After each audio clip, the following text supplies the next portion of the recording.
Oi pessoal, aqui é a Mônica, professora de Biologia do Cursinho Supera. I never made it, but I know what it takes. I'm motivated by a mix of emotion. Então, citologia, como o próprio nome já diz, é o estudo das células, certo? Então, nós vamos entender um pouquinho como é que as células são compostas, como é que as células funcionam dentro do nosso organismo e o que cada organela que tem dentro dela faz para manter o equilíbrio no nosso organismo.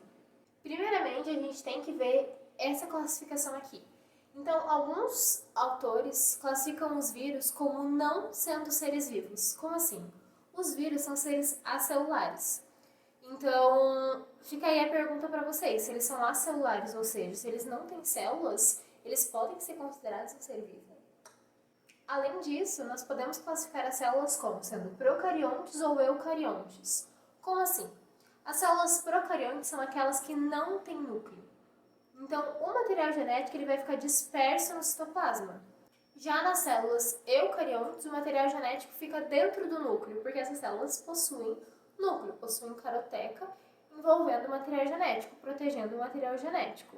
Exemplo de procarionte, bactéria. Exemplo de eucarionte, eu, você, o cachorro, todos os animais, vegetais, fungos, protozoários, são todos eucariontes.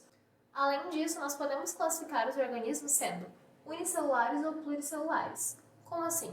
Os seres unicelulares são aqueles que possuem uma única célula, que vai desenvolver toda a função que o organismo precisa. Então, vai desenvolver todas as funções dentro do organismo. Um exemplo, as bactérias, como a gente já falado, elas são procariontes. Além disso, elas são unicelulares, ou seja, elas possuem uma célula que faz todas as funções dentro do corpo dela.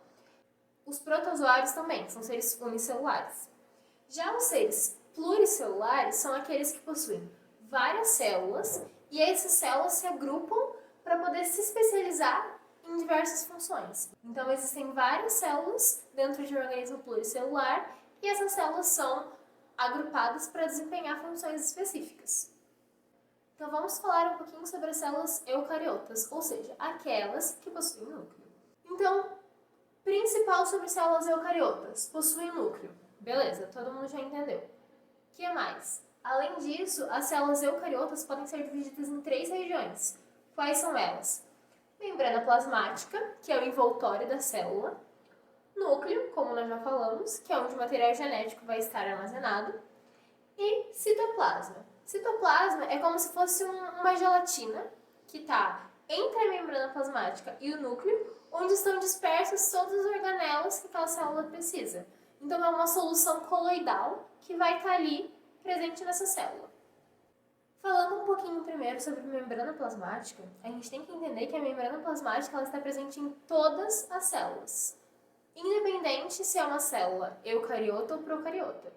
A membrana plasmática, então, é um envoltório contínuo e submicroscópico que vai separar os meios intra- e extracelular, ou seja, vai separar o que está dentro da célula do que está fora da célula. E é essa membrana que vai permitir ou não que entrem e saiam algumas substâncias. É por isso que a gente chama essa membrana de semipermeável, ou que ela possui uma permeabilidade seletiva. Por quê? Porque ela vai escolher o que é que pode ou não entrar. Depois a gente vai falar um pouquinho mais pra frente sobre transporte de membrana, mas é por isso que ela é chamada de semipermeável, ok? Quais são as funções da membrana plasmática, então? A membrana plasmática, então, possui função de isolamento físico, ela vai delimitar a nossa célula, ela possui essa permeabilidade seletiva, que eu já falei para vocês. Além disso, ela possui comunicação com o meio externo, então se alguma coisa precisa entrar ou sair, é a membrana plasmática que vai dizer se pode ou não. Além disso, ela funciona como um suporte para a célula. Então, a nossa membrana plasmática, ela possui uma constituição lipoproteica. Como assim? Lipoproteica, lipídios e proteínas. Os lipídios da nossa membrana plasmática, então, são quais? Os fosfolipídios e o colesterol. O colesterol ele é exclusivo de células de origem animal. Já os fosfolipídios não, eles estão presentes em todas as membranas plasmáticas. Além disso, os fosfolipídios contribuem para uma maior fluidez da membrana. Já o colesterol não, ele contribui para uma menor fluidez da membrana, mantendo a membrana um pouco mais rígida. As proteínas da nossa membrana, então, elas podem ser integrais ou transmembrana, ou seja, elas atravessam toda a membrana e elas servem como canais para transporte de substâncias, ou proteínas periféricas, que ficam sobre a superfície da membrana plasmática. Então aqui está uma constituição básica de uma membrana plasmática. Como vocês podem ver, aqui estão os fosfolipídios, que nós já falamos, que eles fazem parte de toda a cadeia da membrana plasmática. Os fosfolipídios possuem uma cabeça polar e um corpo apolar. Então, o nosso interior da membrana plasmática, ele é todo apolar. Sendo assim, vocês acham que é mais fácil atravessar essa membrana? Uma molécula polar ou uma molécula apolar? Sendo que todo o interior da membrana é apolar. Então, é mais fácil atravessar pela membrana uma molécula apolar. Por quê? Porque todo o interior dessa membrana é apolar também. Esses dois carinhas aqui, então, Singer e Michelson, eles definiram a nossa membrana plasmática como um mosaico fluido, ou seja, os fosfolipídios se movimentam na nossa membrana plasmática, dando certa mobilidade a ela.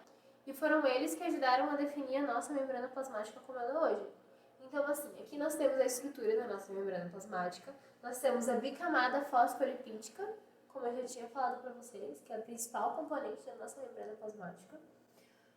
Aqui nós temos proteínas. Essas proteínas aqui são as proteínas integrais ou transmembranas, que são aquelas que atravessam toda a membrana plasmática. E elas vão servir como canais para a passagem de alguma substância futuramente, que nós vamos conversar sobre. Aqui nós temos proteínas periféricas, que foram as outras que eu comentei com vocês. E além disso, nós temos essas substâncias aqui, que são glicoproteínas ou glicolipídios, que vão formar uma rede de proteção do lado externo da nossa membrana plasmática. Essa rede de proteção do lado externo da nossa membrana plasmática a gente pode chamar de glicocálix. Então, glicocálice ou glicocálix é uma película glicídica, ou seja, de açúcar, de carboidrato, que vai revestir a superfície externa da nossa membrana plasmática. Ela vai envolver a nossa membrana plasmática, mas isso é só em células animais. Então, glicocálix não existem em células vegetais, ou de protozoários, ou de fungos, somente em células animais. Esse glicocálix ele é formado por glicoproteínas e glicolipídios. Então, é a associação de proteínas com carboidratos e lipídios com carboidratos. Então, aqui, para ilustrar para vocês, aqui está a face externa, em azul, aqui é a face externa da membrana plasmática, e em cima dela tem vários segmentos, igual daquela foto anterior. E esses segmentos, todos juntos de glicoproteínas ou glicolipídios, formam essa película protetora. Assim, qual a função desse glicocálix? Ele protege a célula contra agressões químicas e físicas do ambiente externo. Ele faz um reconhecimento celular, então em transplante de órgãos, por exemplo, é o glicocálix que vai ajudar a reconhecer aquele órgão para não haver rejeição, e se houver rejeição, também é o glicocálix que vai ser responsável por isso. Ele não vai reconhecer esse órgão, essa superfície da membrana plasmática desse novo órgão. O que mais? O glicocálix também possui ação cimentante, então ele vai promover adesão entre as células. Além disso, esse glicocálix também retém nutrientes e enzimas. Terminando aqui sobre glicocálix, vamos falar um pouquinho sobre as especializações de membrana. Então, observem essa imagem aqui. Aqui nós temos uma célula e a sua membrana plasmática. Aqui nós temos outra célula e aqui nós temos outra célula. Então, o que são essas especializações de membrana? São alguns processos que vão estar nessa membrana que vão ajudar ou com adesão, ou com oclusão, ou com transporte de algumas moléculas. Como assim? Por exemplo, aqui nós temos microvilosidades. Microvilosidades são um tipo de especialização que servem para aumentar a superfície de contato. Onde é que nós temos microvilosidades? No nosso intestino, por exemplo. Nosso intestino ele serve para absorção de nutrientes. Tudo que a gente come precisa ser absorvido. As células do nosso intestino possuem, então, essa especialização, as microvilosidades. Por quê? Essas dobras que a membrana faz aumentam a superfície de contato e fazem com que mais coisa seja absorvida, mais nutriente vai ser absorvido, do que se fosse só uma membrana reta desse jeito. Além disso, nós temos a zona de oclusão. Zona de oclusão, como o próprio nome já diz, é uma área onde não vai haver passagem de substâncias. É uma zona de oclusão. É uma zona onde vai ser interrompida é uma zona onde vai ser impedida a passagem de substâncias. Temos também a zona de adesão. Então, como o próprio nome já diz, é uma zona onde vai facilitar a adesão entre as células. Então, essas duas células, a partir de agora, vão estar bem aderidas. E onde favorece também a passagem de substâncias. Desmossomos. Desmossomos é a mesma coisa. Eles favorecem a adesão entre as células e a passagem de substâncias. Então, essa é a imagem típica de um desmossomo. Possui esses filamentos de proteína aqui, bem saltados assim. As junções comunicantes, como o próprio nome já diz, junção comunicante. Então, é uma especialização que vai facilitar a comunicação entre as células. Então, aqui, o transporte de substâncias vai ser bem mais fácil. Então, é o oposto da zona de oclusão, por exemplo. As junções comunicantes também podem ser chamadas de junções do tipo gap, ok? Então, se vocês virem, tanto a junção comunicante como do tipo gap é a mesma coisa. Temos também o M-desmossomo, que é a mesma coisa que um desmossomo, mas é um M-desmossomo porque é metade de um desmossomo, vamos pensar assim, e ele vai fazer a adesão não entre célula e célula, mas entre célula e a lâmina basal que está adjacente à célula, beleza? Então essas são algumas especializações de membrana. As células não vão ter todas essas especializações juntas, mas algumas células têm algumas especializações específicas, como eu falei para vocês do intestino. O intestino vai ter essas microvelocidades para ajudar na absorção de nutrientes. Então, algumas células têm algumas especializações específicas. Então, agora, acabando a parte de especializações de membranas, vamos falar um pouquinho sobre transporte de membrana. A gente falou um pouco mais atrás sobre o caráter semipermeável da membrana plasmática. Então, como assim? O que ela vai permitir entrar? O que ela não vai permitir entrar? Como é que funciona isso? Então, vamos falar um pouquinho sobre os transportes através da membrana. Existem dois tipos de transporte, o transporte ativo e o transporte passivo. Vamos tentar entender um pouquinho pelo nome. Transporte passivo. Uma coisa passiva, da paz, uma coisa que acontece naturalmente. Já o transporte ativo é aquele forçado, é aquele que precisa gastar energia para poder acontecer. Falando primeiramente então sobre o transporte passivo. O transporte passivo ele vai acontecer naturalmente, sem gasto de energia, sem ser uma coisa forçada para a célula, uma coisa que simplesmente acontece. Ocorre a favor do gradiente de concentração da substância. O que isso quer dizer? Para a gente falar sobre gradiente de concentração, a gente sempre precisa comparar duas coisas. Então, a gente tem uma célula, por exemplo, que dentro dela tem muito potássio. Fora dessa célula, não tem quase nada de potássio. Se a gente for pensar, dentro da célula está hipertônico para potássio, fora da célula está hipotônico para potássio. Ou seja, dentro da célula tem muito potássio, hipertônico significa muito concentrado. E fora da célula está hipotônico, ou seja, pouco concentrado, pouca concentração de potássio. Então a gente sempre vai comparar duas coisas quando a gente for falar de hipertônico, isotônico ou hipotônico. Se dentro da célula e fora da célula a gente tem a mesma concentração de potássio, a gente pode dizer que esses dois meios estão isotônicos, ou seja, a mesma concentração. Então, aqui o que eu estou dizendo? Que vai acontecer esse transporte passivo a favor do gradiente de concentração.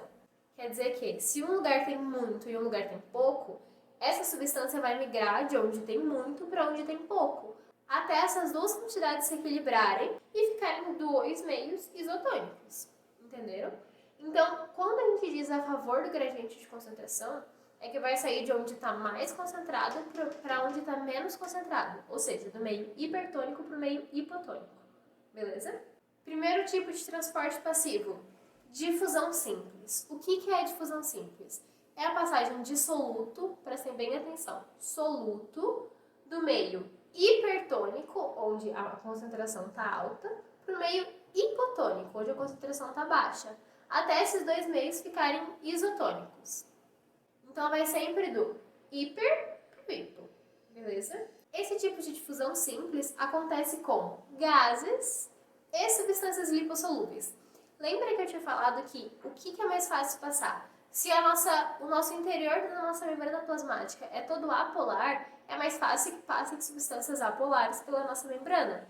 Então, substâncias lipofílicas ou lipossolúveis, que são substâncias apolares, vão passar por difusão simples, que é um transporte mais fácil, não é forçado, é mais tranquilo.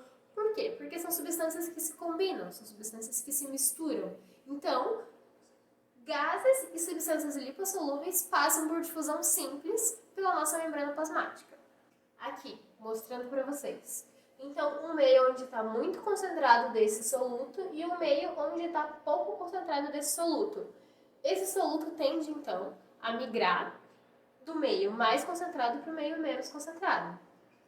Assim, nós temos o meio mais, o meio menos, vai migrar daqui para cá até que as concentrações se tornem iguais. A difusão facilitada ela segue o mesmo princípio. O que acontece de diferente? É que esse soluto, que vai passar do meio mais concentrado para o meio menos concentrado, ele precisa de uma ajudinha. Então ele não vai conseguir passar facilmente. Ele vai precisar de uma proteína. Aquelas proteínas lá integrais ou transmembranas que a gente comentou, elas vão atuar agora. São essas proteínas que vão ajudar esse soluto a passar de um meio para o outro. Então, quem vocês acham que vão ser essas substâncias que vão ser um pouco mais difíceis de passar e vão precisar de uma ajudinha? Se as substâncias apolares são bem tranquilas de passar, as substâncias polares são essas que vão precisar de uma ajudinha para poder atravessar a membrana. Então, quem é exemplo de quem faz essa difusão facilitada? Esse tipo de transporte. Íons, aminoácidos, glicose, substâncias polares que vão precisar de uma ajudinha para atravessar. Além disso, essas proteínas elas possuem especificidade. Então, por exemplo, a glicose, ela precisa atravessar, ela vai atravessar, mas na proteína específica dela. Então, se vir um íon e quiser atravessar nessa proteína, ele não vai conseguir, porque precisa ser específico de cada molécula. Se a gente parar para pensar que é um transporte que tem uma ajudinha nas proteínas, é um transporte que vai acontecer mais rápido e com mais intensidade que a difusão simples. Por quê? Porque justamente ele vai ter essa ajudinha das proteínas transportadoras. Aqui demonstrando então para vocês como é que funciona essa passagem de substâncias através das proteínas pela membrana. E aqui prestem atenção, a gente tem glicose e a gente tem potássio. A glicose ela só vai conseguir passar pela proteína que é dela e o potássio só vai conseguir passar pela proteína que é dele. Por quê? Porque essas proteínas, como eu tinha dito, possuem especificidade para cada molécula. Importante não esquecer isso. Outro tipo de transporte passivo é a osmose. A osmose todo mundo já ouviu falar. É um transporte fácil, tranquilo. A diferença é que agora não é o soluto que está passando, é o solvente que vai estar passando.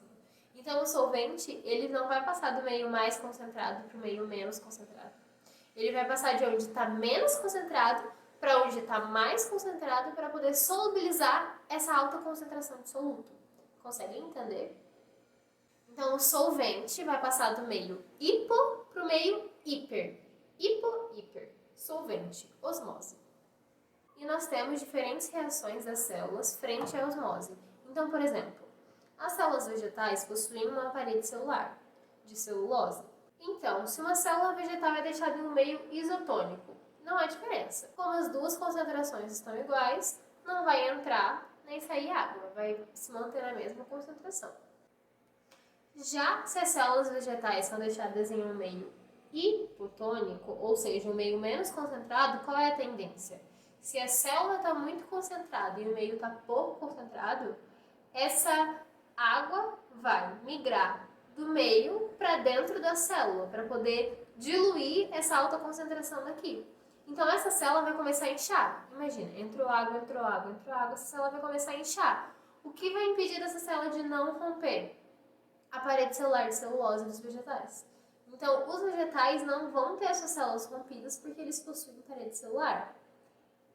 O contrário também é verdadeiro. Então, se a gente coloca uma célula vegetal dentro de um meio hipertônico, o que acontece? Se a célula ela é menos concentrada do que o meio, a água tende a sair da célula e ir para o meio, para poder diluir essa alta concentração que tem no meio.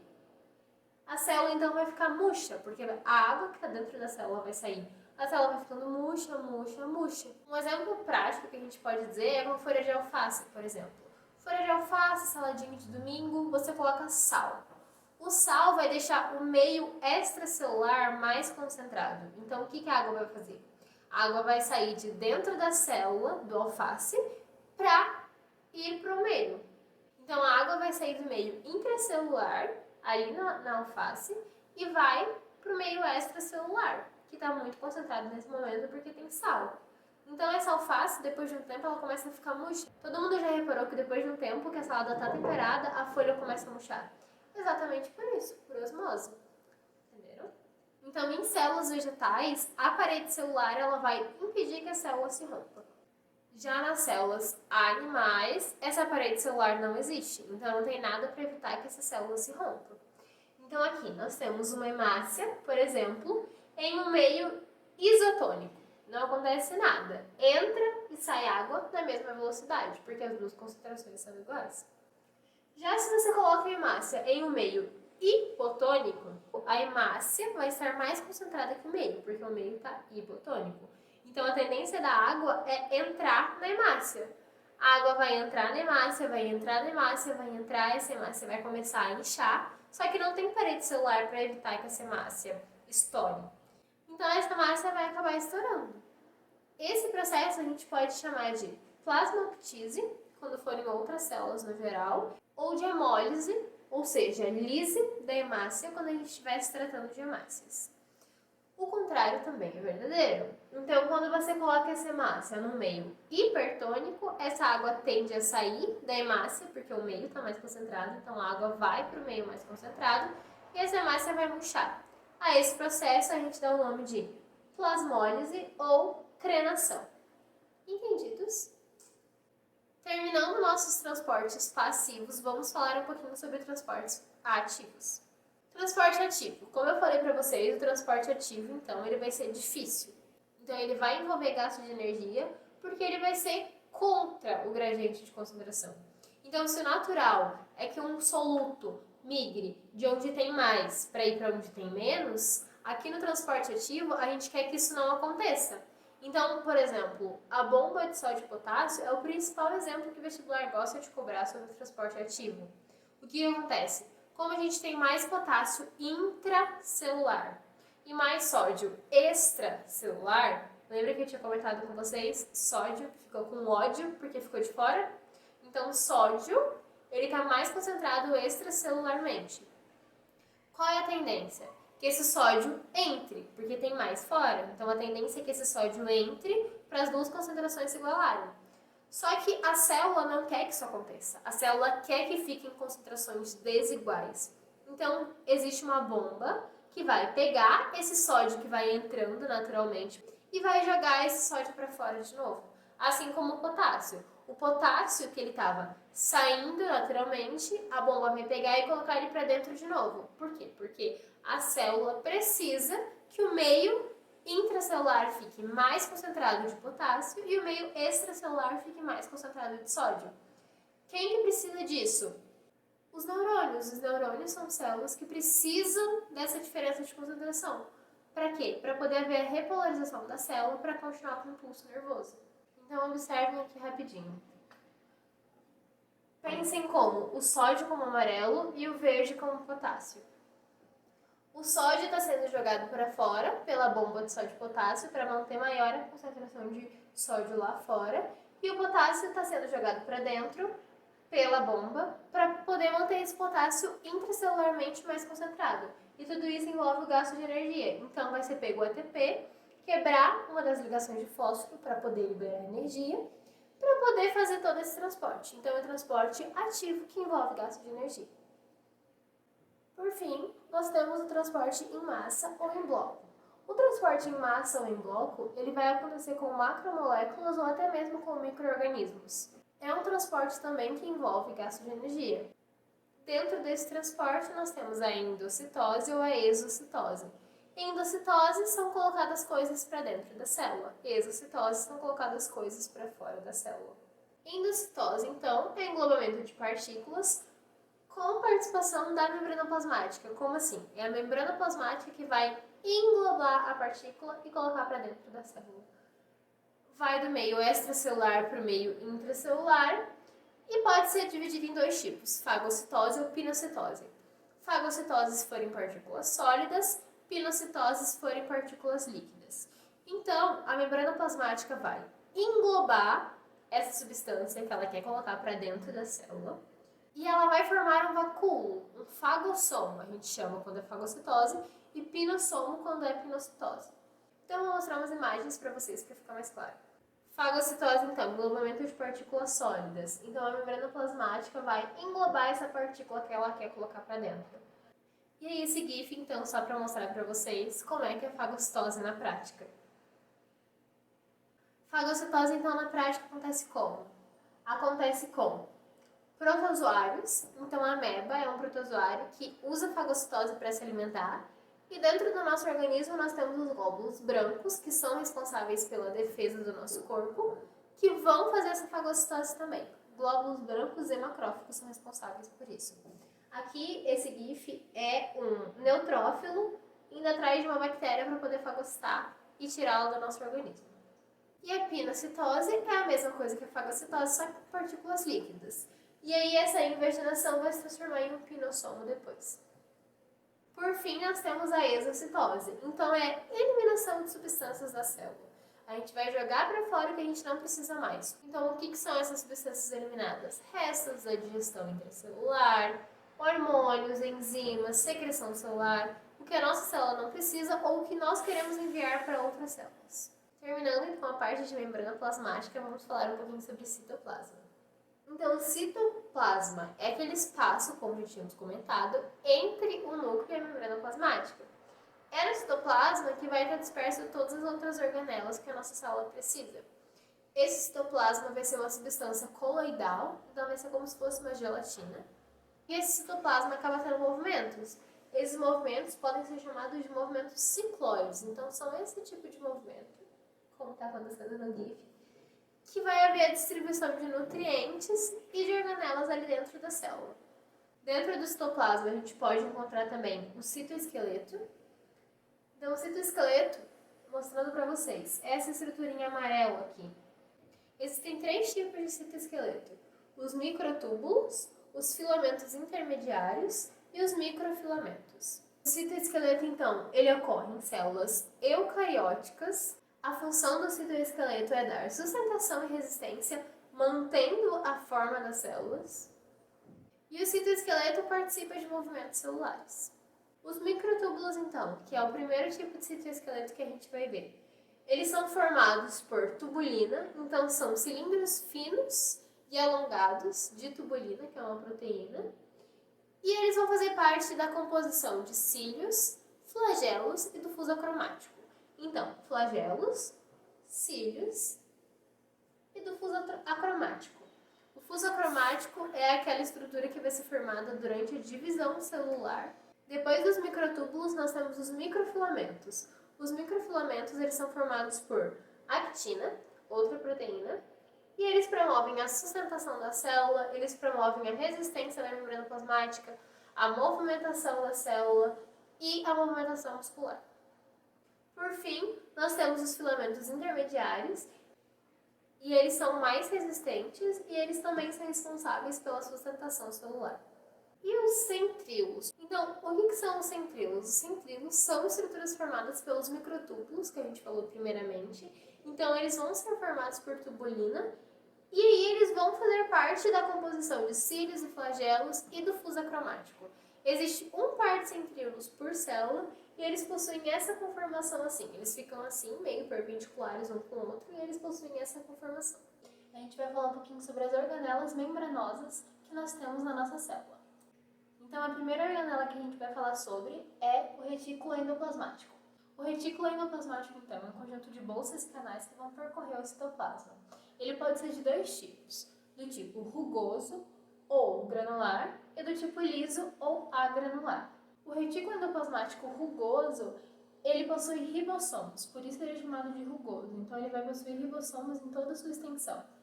Como ele possui ribossomos em toda a sua extensão, a função desse retículo é a síntese proteica. E um detalhe é que essas proteínas vão ser para exportação. As proteínas, então, produzidas no retículo endoplasmático são para exportação. Então, se a gente observar a estrutura de uma célula eucariótica, aqui está o núcleo, e o retículo endoplasmático ele vai estar sempre próximo ao núcleo. E aí, como vocês podem observar na imagem, esse aqui é o retículo endoplasmático rugoso, que possui várias bolinhas, então são os ribossomos. E aí aqui, logo após o retículo endoplasmático rugoso, vai ter o retículo endoplasmático liso, que não vai ter as bolinhas. Por quê? Porque ele não vai possuir esses ribossomos. Então, o retículo endoplasmático liso, ele não tem ribossomos, Sendo assim, como função, ele vai ter a síntese de lipídios. Além disso, o retículo endoplasmático liso ele possui uma função de armazenamento de substâncias.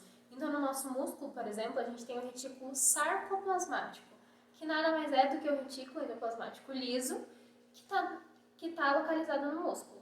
Então, esse retículo ele tem como função o armazenamento de cálcio, que vai servir para a contração muscular. Além disso, o retículo endoplasmático liso ele serve para inativação de substâncias tóxicas. Então, o nosso fígado, por exemplo, as nossas células hepáticas, os hepatócitos, eles são cheios, ricos em retículo endoplasmático liso, justamente para essa inativação de substâncias tóxicas. Depois do retículo endoplasmático, a gente vai falar um pouquinho sobre o complexo de Golgi. O que é isso? Vai ser um conjunto de bolsas ou vesículas que vão estar empilhadas. E quais são as funções do complexo golgiense ou do complexo de Golgi? Então, ele vai receber, armazenar, empacotar e secretar substâncias que são provindas do retículo endoplasmático. Então, as proteínas que vieram do retículo endoplasmático rugoso vão ser empacotadas e depois secretadas pelo complexo de Golgi.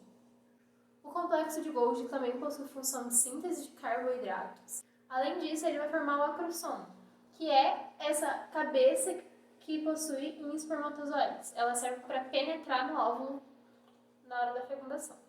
Além disso, o complexo de Golgi origina o lisossomo, que vai ser outra organela que a gente vai falar depois, que é responsável pela digestão intracelular. O complexo golgiense também é responsável pela formação da lâmina média. A lâmina média é essa estrutura aqui, que ela vai ser formada em vegetais durante a divisão celular. E aí, só uma observação é que células secretoras, elas vão possuir um complexo de Golgi muito bem desenvolvido. Então, por exemplo, o pâncreas, ele é um órgão que as suas células vão possuir um complexo de Golgi muito bem desenvolvido, porque o pâncreas é um órgão que secreta diversas substâncias. Então, como o complexo de Golgi ele vai receber essas substâncias do retículo endoplasmático, ele vai estar localizado logo após o retículo endoplasmático. Então, aqui está o núcleo, retículo endoplasmático rugoso, retículo endoplasmático liso, e logo após tem um complexo de Golgi, que vai receber essas substâncias para empacotar e secretar. Os lisossomos, que eu acabei de falar que o complexo de Golgi vai formar, então são estruturas que são responsáveis pela digestão intracelular. As enzimas que possuem o lisossomo, elas são originárias do retículo endoplasmático rugoso, que é responsável por fazer proteínas, e a membrana desse lisossomo é originada do complexo de Golgi. E aí, quando a gente fala de lisossomo, a gente precisa falar de algum tipo de digestão. Então, a gente pode ter digestão do tipo heterofagia, autofagia ou apoptose. Heterofagia é a digestão de coisas exteriores à célula, então, como a gente já falou, fagocitose e pinocitose. Autofagia, então, é um mecanismo de digestão de coisas que estão dentro da nossa própria célula, para, por exemplo, rejuvenescimento celular. E por último, nós temos a apoptose, que é a morte celular programada. Então, um exemplo clássico é com a cauda dos girinos. Então, os girinos nascem com uma cauda e, conforme o crescimento, eles vão acabar perdendo essa cauda. Então, essa cauda é perdida pela morte celular programada. Que quem faz isso? Os lisossomos, através da apoptose. Os peroxissomos são organelas que possuem enzimas oxidativas. Então, vai ser oxidação de ácidos graxos, oxidação de substâncias tóxicas ao organismo. Os glioxissomos, então, são um tipo especial de peroxissomo, só que vai estar presente em células vegetais e que ele está presente principalmente em sementes de oleaginosas. A função desses glioxissomos é a conversão de lipídios em glicídios na hora da germinação, para poder ter maior energia para a germinação dessas sementes. Cloroplasto. Então, o cloroplasto vai estar presente em células de vegetais e de algas, e ele é uma organela com dupla membrana, possui DNA próprio e pode se autoduplicar. Qual é a função de um cloroplasto?